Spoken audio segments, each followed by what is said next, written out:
Hi friends, బాగున్నారా?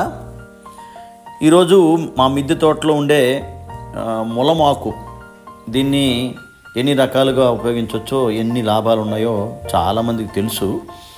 అయితే దీన్ని పెద్ద వీడియో చేస్తేనే అన్ని విషయాలు మాట్లాడగలం, పొడి ఎలా చేయాలనేది కూడా మనం చెప్పుకోగలం. అయితే ప్రస్తుతానికైతే దీనివల్ల కొన్ని లాభాలు చెప్తాను.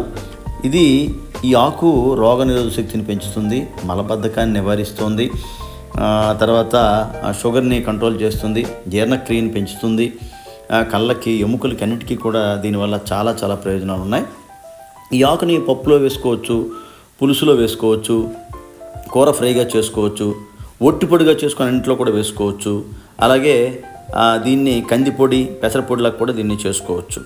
అది నేను నెక్స్ట్ వీడియోలో మీకు వివరిస్తాను. ఈ వీడియో కనుక మీకు నచ్చినట్లయితే లైక్ చేయండి, షేర్ చేయండి, సబ్స్క్రైబ్ చేయండి.